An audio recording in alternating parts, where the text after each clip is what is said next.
टूनी चिड़िया का घोंसला बहुत टूटा फूटा था। उसके पास इतने पैसे ना थे कि वो इस घोंसले की मरम्मत करवा सके।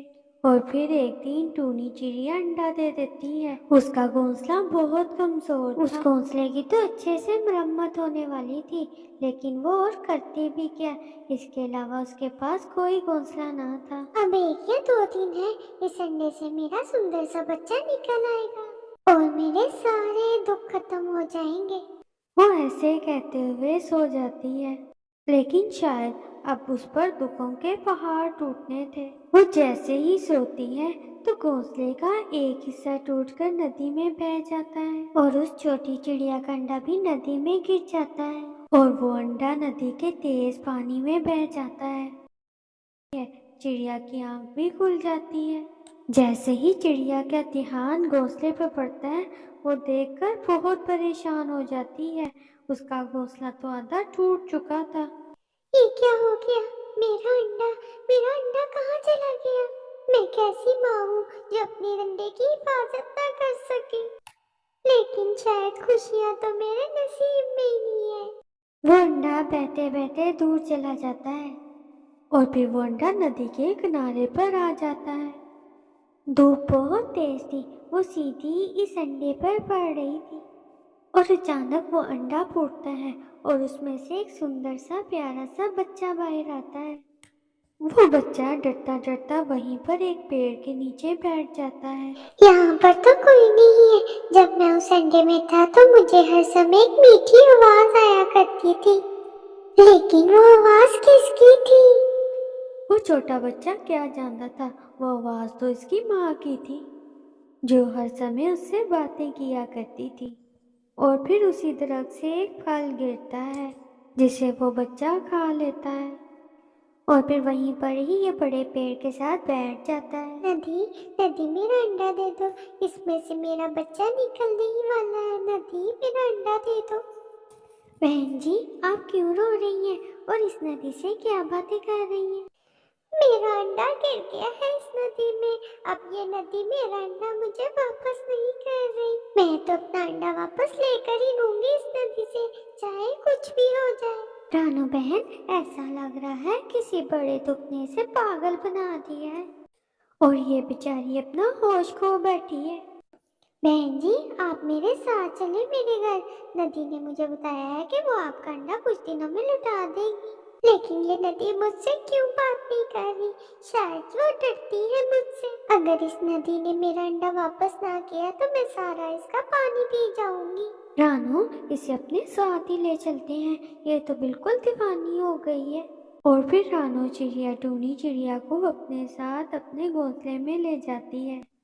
मम्मा, ये कौन है आंटी? बेटा, ये आंटी मुझे नदी पर मिली है। इस बेचारी का अंडा खो गया है, बस उसी ने इसका दिमाग खराब कर दिया है। मम्मा, फिर तो ये बहुत दुखी होंगी। हाँ बेटा, एक माँ के लिए इससे बड़ा दुख क्या होगा कि उसका बच्चा खो जाए। मैं उस नदी से अपना बच्चा लाजमी लूंगी। उसने चाहे जहाँ भी छुपाया हो, मैं ढूंढ लूंगी। और फिर ऐसे ही दिन और रात गुजर जाते हैं। उस बच्चे ने भी जीना सीख लिया था। वो अब थोड़ा बड़ा भी हो गया था, लेकिन उसे अब तक ये नहीं पता था कि वो अब उड़ भी सकता है। वो अपना भोजन भी वहीं से ढूंढ लेता और पास नदी से पानी भी पी लेता। वो इससे बढ़कर और कुछ नहीं जानता था, लेकिन शायद उसे ये पता था कि उसे जिंदा रहने के लिए दूसरों से छुपकर रहना है। इसलिए वो हमेशा पत्तों में छुपकर बैठ जाया करता था। आपने कहा था कि नदी मेरा अंडा वापस कर देगी। अब तो कई रोज हो गए, अभी तक नदी ने मेरा अंडा वापस नहीं किया। रानू, इसके अंडे ने तो इसके होश ही गुमा दिए हैं। देखने में ये जिंदा है, लेकिन ये मर गई है। गोरी बहन, हम कर भी तो नहीं कुछ सकते इस चिड़िया के लिए। वो अंडा तो गिरते ही टूट गया होगा। कुकू बेटा, बस कर जाओ। आप सुबह से उड़ रहे हैं, थक जाएंगे। रानू बहन, अभी नया नया उड़ना सीखा ना, इसको उड़ने दो, ऐसे ही इसके पंख मजबूत हो जाएंगे। हाँ, मैं बिल्कुल भी नहीं थका मामा, मैं बिल्कुल भी नहीं थका मामा। मैं थोड़ी तो और ऊंची उड़ जाऊं, मेरा बहुत दिल कर रहा है। अच्छा बेटा, कर लो ऊंची उड़ान, लेकिन शाम होने से पहले घर वापस आ जाना। मम्मा मान गई, अब मजा आएगा मुझे ऊंची उड़ान लेने में। कोको ऊंची उड़ान लेता है। कोको तो बिजली की तेजी से उड़ रहा था। वो उड़ता उड़ता बहुत दूर उड़ जाता है। अब उसका सांस फूल रहा था। वो आराम करने नदी के किनारे आ जाता है। ये वही जगह थी जहाँ पर वो बच्चा छुपा बैठा था। कोको को देखकर वो बच्चा हैरान होता है, लेकिन वो खामोश बैठा था क्योंकि उसे तो बात करनी नहीं आती थी किसी पंछी से। अरे पंछी, आप कौन है और यहाँ पर अकेले क्या कर रहे हैं? क्या आपकी माँ नहीं है? माँ? माँ क्या होती है? मुझे तो नहीं पता मेरी माँ है कि नहीं। माँ वो होती है जो हमें अपनी जान से बढ़कर प्यार करे और हमारी रक्षा करे। लेकिन मैं तो किसी को नहीं जानता।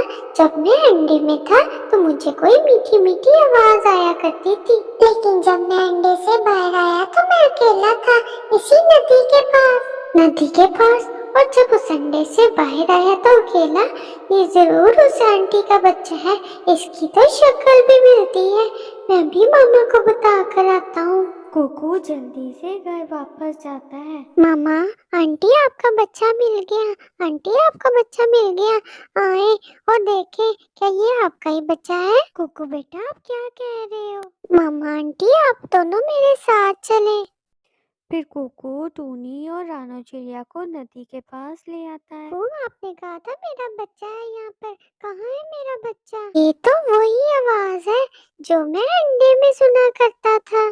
जैसे ही वो चिड़िया का बच्चा अपनी माँ की आवाज सुनता है, वो अपनी माँ के पास दौड़ा आ जाता है। माँ, मेरी माँ, मुझे मेरी माँ मिल गई। ये तो वही आवाज है जो मैं रोज अंडे से सुना करता था। और फिर वो चिड़िया भी उस बच्चे को उसकी खुशबू से पहचान लेती है। इस कहानी से हमें सीख मिलती है, एक माँ के लिए उसकी सारी खुशियाँ उसके बच्चे होते हैं। दोस्तों, आपको ये कहानी कैसी लगी है कमेंट में ज़रूर बताइएगा, और अगर वीडियो अच्छी लगे तो चैनल को सब्सक्राइब कर दें।